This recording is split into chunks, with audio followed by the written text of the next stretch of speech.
Hi guys, I'm back again today with another reaction video, and Happy New Year to you guys. I know I'm spending this new year watching freaking World War II, but yeah, before we do start, don't forget to subscribe if you haven't already. Click that bell button to get notified whenever I do upload a video. So guys, let's check this out. Ignore me, I'm just a cold person. I get super cold. This video was made possible by Skillshare, an online learning community. Stick around until the end of the video to learn how you can get an exclusive deal just for OverSimplified viewers. Okay. So what else is happening? Well, when I said Britain was all alone, that wasn't entirely true. Many Commonwealth nations and other allied colonies had joined the war in Britain's support. They would play a key role throughout the war, particularly in the African and Italian campaigns. On the Axis side, Germany, Italy, and Japan signed a defensive tripartite pact, bringing their military alliance even closer together. The Soviet Union's war against Finland should have been an easy victory, but it became a humiliating struggle, and their military ineptitude was put on full display. In the end, they did force the Finns to sue for peace. Then, they continued their honorable campaign of pushing around much smaller countries by annexing the Baltic states and part of northern Romania. France's colonies in equatorial Africa were like, heck no, we aren't going to join the Germans, and they all pledged their allegiance to free France, except for Gabon. Of course, because France colonized, right? And they became kind of friends now, so I guess. Which had to be taken by military force. The Allies also tried to capture the strategic port of Dakar, but that ended in failure. Mussolini had seen Hitler's successes, and he thought now it was Italy's time to shine. So he tried to take British Somaliland, and that went pretty well. Then he tried to take Egypt, and that went less well. Then he tried to take Greece, and that went really badly. Churchill began referring to Italy as Europe's soft underbelly. He began favoring a military campaign from the south and started sending British troops to Greece. All of this had Hitler pretty concerned, and he moved to protect his southern flank. He had been getting friendly with Hungary and twisted their arm into signing the Tripartite Pact and joining the Axis powers. Romania was also eager to join for protection against the Soviet Union. The Tripartite Pact was designed to prevent any other countries from deciding to join the Allies, specifically Britain's old ally, the pesky United States of America. When war first broke out, American public opinion was strongly against joining in. In 1940, there was an election. The Republican candidate said, "I will not send any young Americans to die in Europe," and sitting President Franklin D. Roosevelt said, "I will also not send any young Americans to die in Europe. Unless I have to, then I might." And Roosevelt won. Churchill asked him to join the war, but Roosevelt said, "No can do, Winston, but you know what? Here, have some weapons." America began supplying the Allies with food and munitions, but there was one problem. German U-boats were sinking thousands of Allied supply ships in the Atlantic, including American ones. If the Germans could sever Britain's supply line, the UK would starve. Throughout the war, the Allies had to come up with better technology to fight the U-boats. Improved radar, aircraft with longer range, better weaponry and convoy tactics. At one point, a man even called a meeting and said, "Pykrete. You take some wood, you take some ice, you put them together, you get pykrete." And then he pulled out a gun and shot some wood and it shattered. And then he shot some pykrete and the bullet ricocheted off it and hit someone else in the conference room. Then they tried to make a pykrete. How about the guy who... That idea was scrapped because that's a really... We have another. What about the guy who's down? Is that like him over-exaggerating, or was actually how events? That's the problem with this. It's like, I don't know what is reality, I mean fact or not. Pykrete. In the end, Alan Turing and his team of codebreakers cracked Germany's Enigma code, and the U-boats gradually became less and less of a threat. Back in Africa, Britain decided to push Italy out of Egypt. Hey, that was pretty easy, so they kept going. Hitler realized he was going to have to finally step in and do something. He went to Bulgaria and Yugoslavia and said, "Hey, I'm going to move troops through you to get to Greece, so either join us or, you know, be invaded." Bulgaria opted to join them. Yugoslavia opted to be invaded. Then Greece finally fell to the joint German-Italian invasion. Oh, so the British they had took moved troops it from North Africa to fight in Greece, which helped Rommel and his tank divisions push the British back to Egypt. And they could have kept going, but a small, mostly Australian force held out under siege for 8 months in Tobruk, denying the Germans a strategic port city and disrupting their supply line. Despite having some success in the Middle East, the British didn't seem like any real threat for now. Hey, Soviet Union, look out. Oh god. With 3 million troops, Hitler launched the largest ground invasion in history, and Stalin was far from ready. Both Churchill and Roosevelt had warned him of an impending attack, but he dug his head in the sand, and the Soviets didn't stand a chance. Germany made staggering progress, with huge encircling movements capturing mind-boggling numbers of Russian troops. 250,000 at Bialystok, Minsk, 300,000 at Smolensk, nearly 700,000 at Kiev, and again at Vyazma and Bryansk. Leningrad was put under a siege that would last an insufferable 4 years. The invasion of Russia had been Hitler's main ideological goal from the beginning. Because Russia is huge. The ethnic peoples there was now unleashed in all its fury. The Eastern Front of the Second World War was brutal for all that endured it. The Germans were now inside of Moscow, and that's it. It's all over. But then it happened. It got cold. Stupid cold. Hitler had hoped the Soviets would give up before winter, but they kept fighting. His commanders came to him and said, "Can we please dig in for the winter and wait until spring?" "No. Keep going." "But oil is literally freezing inside our vehicles." "That's fine. Keep going. We're having to leave the corpses of our frozen horses by the side of the road so we can still..." "No, that's fine. Keep going." "Perfectly normal. Keep going."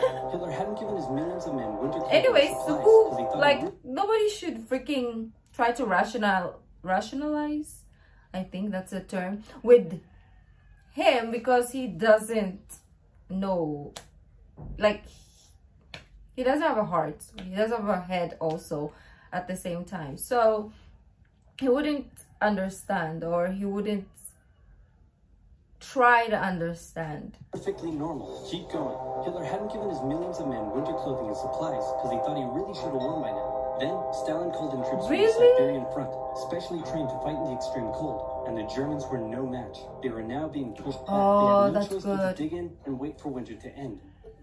Germany's victories were staggering, and Japan was eager not to miss the victory bus. Their war in China had come to a standstill, but they wanted to keep expanding their sphere of influence and getting those sweet, sweet raw materials. They began making plans to expand southward, but there was a problem. Southeast Asia was heavily colonized by America and Great Britain. It was also full of ocean. Ocean meant naval combat, and there was no way the Japanese Navy could stand up to the US and the UK. So they thought, wouldn't it be nice if we could destroy their navies before we begin our conquest? And so it was. On December 7th... This part of history I'm kind of like clued in. Of course, we're like there. So, we were not there, but we were here. So that part of the history they told us, like, we learned about it more than obviously any history. So when it comes to like the World War I, II, we just have a little brief summary in school. It's not really something that we focused on a lot, but when it comes to like Philippine history or like Southeast Asian history, then we really focus on that if we are involved. It's kind of like how the world works nowadays, right? If you're not involved in something, you don't really care about it, right? Like, for example, I'm gonna give a weird example. If there is racism towards a certain group and you're not part of the group, you kind of like butt out, or you don't really put much effort. But when it's affecting you directly, you want to be involved. Maybe I went too deep. Let's just go back. So we could destroy their navies before we begin our conquest? And so it was. On December 7th, 1941, the Japanese launched a surprise air raid on the U.S. Pacific Fleet at Pearl Harbor and inflicted a huge amount of damage. They also attacked British colonies in Southeast Asia. Roosevelt had no choice but to declare war on Japan, and so did Churchill. Hitler then declared war on America, even though he totally didn't have to. The attack on Pearl Harbor shot his foot twice again. Victory, but they didn't attack any of the naval repair yards, fuel storage tanks, or the submarine base, meaning the Pacific Fleet would be up and running again pretty soon. In the meantime, though, the Japanese were able to begin their conquest. They took Guam, the Gilbert Islands, Wake Island, Hong Kong, and the Philippines. They forced Thailand to join them so they could march their troops through to Malaya. They swept through Singapore, North Borneo, the East Indies, New Guinea, the Solomons, and they were now threatening northern Australia and the borders of India. Japan's victory had been as staggering as the Germans, and it reinforced the Japanese idea that this was a defined war which they were destined to win. But their victories had been based on speed, not power, and power would eventually catch up with them. For now, though, in all occupied nations, the people suffered. Persecution, forced labor, harsh punishments for any who spoke out against their occupiers. In Europe, the Nazis were rounding up ethnic minorities and other unwanted groups and individuals. In particular, millions of Jewish people would suffer through the terrible events of the Holocaust. We reacted to... Brave resistance movements rose up in defiance of their invaders, while the people held out for hope. And hope was coming. Winter was over, and Hitler could continue his push eastward. But this time, he switched up his strategy. He wanted to focus on the south. His plan was to cut off the Russian armies in the Caucasus, an area full of oil, and then invade the Caucasus and take all the oil. His forces moved across the north with ease, and Hitler got cocky. He rerouted the 4th Panzer Army south, leaving the 6th Army to complete the encircling movement alone. To do so, the 6th Army had to reach and take the key Soviet city of Stalingrad. The Russians defended it fiercely, and Stalingrad saw some of the harshest fighting of the entire war. The Soviets held up the German advance for 5 months as they battled in the war-torn city, which bought them valuable time. When the Germans had first launched their invasion a year earlier, the Soviets had moved their factories to the east. Those factories had been building a butt ton of tanks and aircraft and getting the Soviet army up to scratch. Now, chilling, and you guys are gathered like his new just and improved forces around the city, and in an attack that disturbing resembled Hitler's them. own encirclement tactics, they began surrounding the Sixth Army. Hitler's commanders came to him and said, "Hey, maybe we should retreat." But Hitler said, "No, you stay." Again. The entire Sixth Army was trapped and had to surrender. I love With that. complete air superiority, the Soviets started pushing westward. For Stalin, it was a resounding Don't victory. fudge with the For Hitler, Russians. an absolute catastrophe.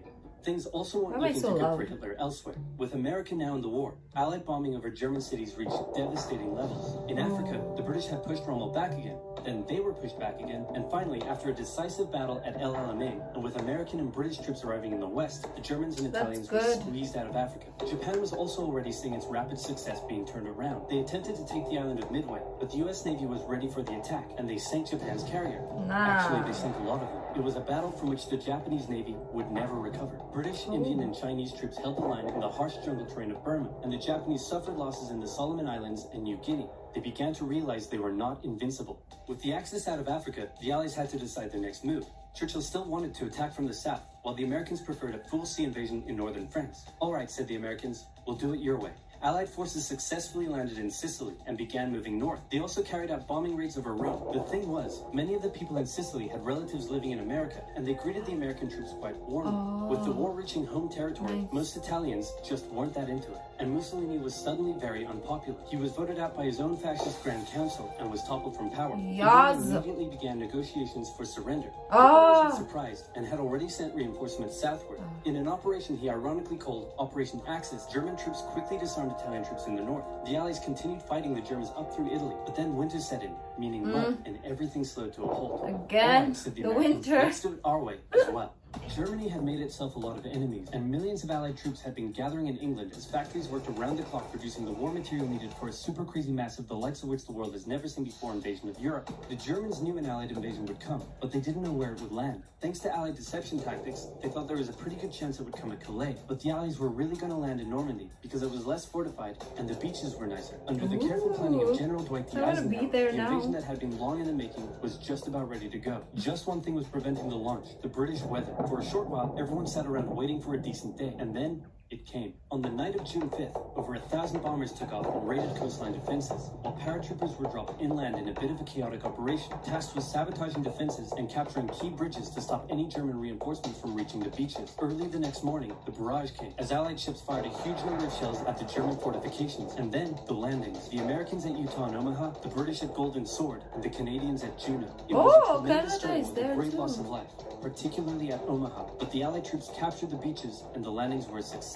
Then they began their movements inland. They took the port of Cherbourg and the city of Caen. The Americans moved south to capture Brittany. Then, in a massive disaster for the Germans, British and Canadian troops from the north and Americans from the south trapped the German 7th Army in a near wipeout encircling movement. In August, I Allied troops hope that history is not a way to bring back feelings like or resentment. I hope it's not seen as like, oh my gosh, I hate these people for doing this. I hope it's to kind of like educate us that this was pointless. I hope people who get into history or learn about it don't take it negatively. I hope they get something positive out of it and be like, you know what, we exhausted a lot of resources, we lost a lot of people, and this is not the way we should be doing things. Rather, we should do it in a civil way, right? So I guess it's up to people, you know, what they consume and absorb and how they consume and absorb informations and things in life. But I hope that the high percentage of people take this as a positive thing rather than a negative thing. Do I even make sense? Probably not. From the south trapped the German 7th Army in a near wipeout encircling movement. In August, Allied troops landed in the south of France with little resistance. On one beach, all they found was a Frenchman handing out champagne. I was gonna say, Paris was the liberated, beret. and the Germans were pushed out of France as the Allies entered Belgium. In the Far East, the Allies started to push the Japanese out of Burma. as the Americans launched a two-pronged offensive in the Pacific. In the South, General MacArthur led the push to liberate the Philippines, while General Nimitz oversaw the brutal island-hopping campaign. American forces had to make hard-fought landing after hard-fought landing on fiercely defended small islands as they moved steadily towards the Japanese mainland. The Japanese believed that the greatest thing a person could do was to die in battle, and the most dishonorable act was to surrender. As a result, they fought ferociously to the very end, and the closer the Americans got to the mainland, the more ferocious the resistance became. In February 1945, the Americans captured the island of Iwo Jima, and an intense firebombing campaign of Japan's wooden cities began. The Allies suffered some setbacks trying to liberate the Netherlands, but they were making progress and were now threatening the industrial heartland of Germany. Hitler's health, both mentally and physically, was rapidly deteriorating. Things were looking bad, and he was desperate. He said, "We need to turn this thing around, and I have just the trick. Remember a few years back when we blitzkrieged through the Ardennes and trapped the Allied forces in Belgium? Well, I'm going to do the exact same thing. Again." He gathered his forces and tried to pull them through the Ardennes. He used up the remainder of Germany's strength and resources, and he managed to create quite a nice bulge. He also trapped some American forces in the Belgian town of Bastogne. The Germans sent the trapped Americans a message saying surrender or be annihilated. When it was read out to the commanding officer, he said, "They want to surrender? No, sir, they want us to surrender." Nuts. And that's what they sent off as their official reply. General Patton's Third Army... Imagine there's a paper that comes to your door, like let's say, how do you call, like a serious document, you know, that you're expecting from someone, and it just reads "nut" as a headline. I would actually Nuts. take it And that's what seriously. they sent off as their official reply. General Patton's Third Army then managed to break the siege from the southwest, and the Germans were pushed back. Hitler's last-ditch attempt had failed, and what followed was a total collapse of the German forces. The Allies pushed into Germany from both sides. The Soviet Union took Warsaw and kept pushing to Berlin. In his bunker, Hitler Oh realized God, he's all gonna hope shoot his was foot lost. again. Oh, this Berlin time's fell, head. and with it, Hitler's dreams of a great German empire. Two of the Axis nations had been knocked out. One to go. The Americans began their assault on Okinawa, the last island before they would reach the Japanese mainland. The desperate Japanese fought hard, launching kamikaze attacks on the US ships. The citizens of Okinawa suffered through the terrible fighting, but in 2 months, the island was captured. The Allies now had to make a choice. Either continue the devastating struggle up the Japanese mainland, or they could try to coerce the Japanese into surrendering now. In July, the first successful atomic bomb test took place in New Mexico, and the destructive weapon was ready for use. America and the UK were also seeing the Soviet Union not so much liberating as occupying its captured territories, and so they wanted to put on a show of force. On August 6th, the A-bomb fell on Hiroshima. Then, on the 9th, Nagasaki. The cities were reduced to There's a rubble, lot of movies and for the about people that. living there, it was a terrible fate. But for the Allies, it achieved their crazy. main aim. In September, the Emperor announced Japan's surrender, saying the war situation has developed not necessarily to Japan's advantage. After 6 years, war was finally over. The Allies 6 occupied years. Japan for 8 years. The Emperor 6 was allowed to keep years. his position, but General MacArthur made sure this picture was printed in the Japanese press to display to the Japanese people that their Emperor was not the divine, powerful being they had believed. Not Germany so- was divided aw. between America, the UK, France, and the Soviet Union. In 1949, the Allied sectors were united into West Germany. The Second World War had been more terrible and destructive than the first. In its aftermath, two major superpowers with two very different ideologies had come out victorious, and the tension between the two of them would create a new kind of war. Oh Lord, yeah, I remember now. Why can't we have two separate ideologies and different whatever, but still be friends? Like, I can have a different, let's say, view in something, and you can have a different view in something, but we can still be friends. We can find something we can bond over, right? Or people back in the days who just, I don't know, human beings is the problem. Victorious, and the tension between the two of them would create a new kind of war. A very, very cold one. Ooh. Wow, Churchill, that looks just like me. And your app is doing really well. And this quesadilla you made is to die for. I think he's doing doing Skillshare. I'll use the link in the description to get 2 months of Skillshare. So I think we're gonna end it there. Yeah, he's gonna talk about Skillshare. He already sold me in the first part, so I'm gonna look into it.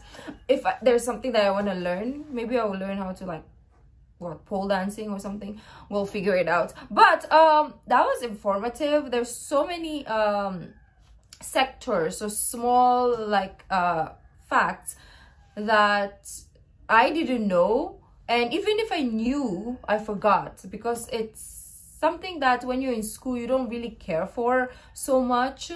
All you cared about is like passing the class and going out and spending time with your friends. So brushing up on my history is really interesting because, and viewing it now as an adult is better because I understand more and I'm open-minded. Like, I'm viewing this as a mature mind, right? Hopefully. So the information that I'm observing is giving me like a beautiful, better perception to the world, to humanity, to society, to economic whatever, compared to how I observed it in my younger years. I just wanted to pass a class. Now it gives me a wider, better perception, if it makes any sort of sense. But anyways, guys, my voice is going. Happy New Year. Enjoy your holiday, and I'll see you in the next video, which is on Monday. If you like this video, don't forget to give this video a thumbs up, subscribe if you haven't already. I'll see you in the next video. Bye.